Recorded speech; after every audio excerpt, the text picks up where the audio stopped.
In Spanning Gateway, I'm Asia, and we're going to continue on with the foundational principles of the seven energy sources, the chakras, the planets, the principles, however you'd like to identify them. But number two, right, when we're thinking about the energies of number two, we're thinking about relating. The principle of correspondence, right? That just says it right there. As above, so below. As below, so above, the Kybalion. And I'm just gonna quickly go over a little bit just to point out how you can observe for yourself if this is to be true or not, by relating it to the star map. And then you can look into your story or your present moment in your imagination or your memory system, however you want to explain that. And you can identify truth for yourself.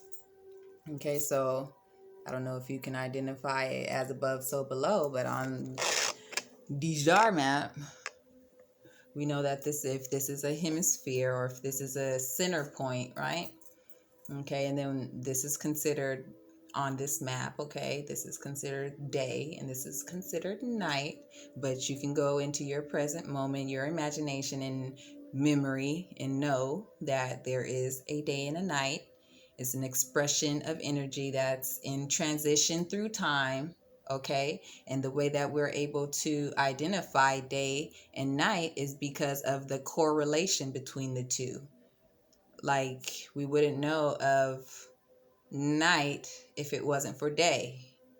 We'll know of day if it wasn't for night. It's a way of correlation, how these energies are separated and also how they are of one, because both consist in a day, in a cycle. The feminine and the masculine, the light and the dark, the opposing forces, which are can be considered a magnet. Okay?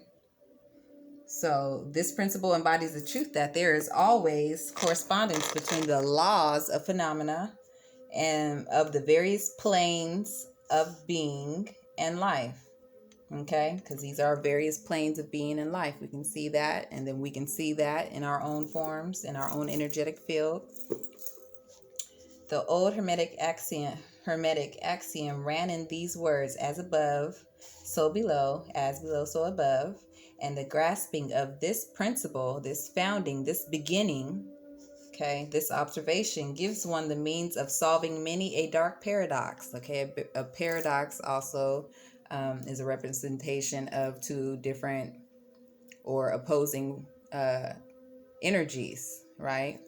It also can be considered a reflection, just depending on your awareness and the words you want to use to identify that thing. So things of the light, we know that things of darkness tend to be unseen. Okay, so but we use light, right? In order to be able to see. So you don't necessarily know all that's out there, but if you have a light to be able to see, you're able to navigate through sight. And sight is not just with your eyes, it's when you have an internal spiritual eye, right? Correlation, I think that's pretty self-explanatory. Number 3, the principle of vibration. And 3 has to deal with the number 3 and that in the energies that contains. 3 is just a word that represents that energy. It represents what that is.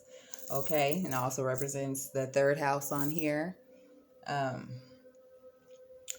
principle of vibration. Nothing rests, everything moves, everything vibrates. Okay, this principle embodies the truth that everything is in motion. Okay, we can see that on the star map. This is just a snapshot of what the universe is doing. And we know that the universe is moving because we can tell that by the cycles of day and time. That represents movement, right? So this is just a snapshot, a still, an awareness of what the universe is doing in symbolic form.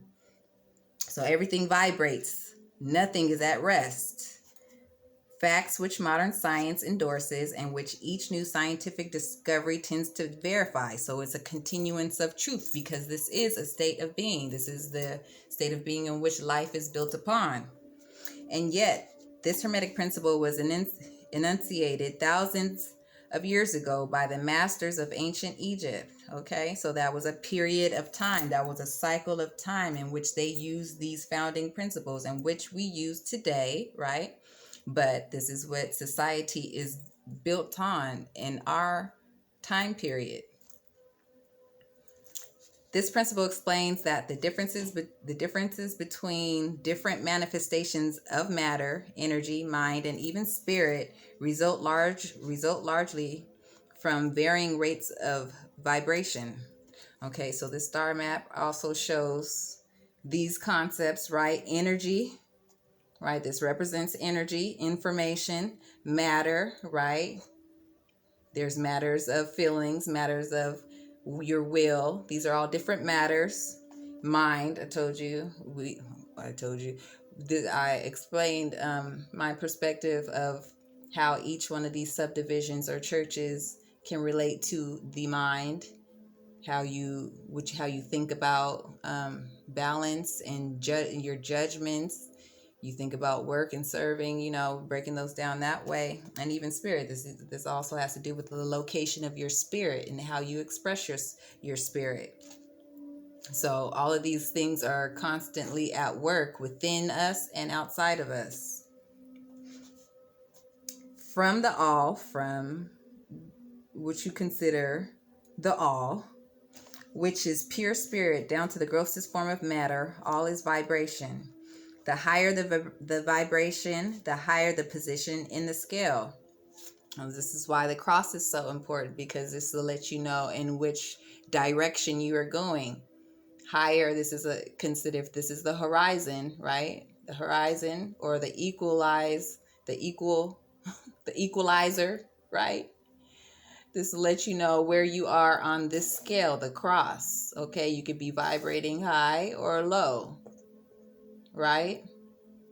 Where your spirit is at, where you're building, if you're building or being destructive.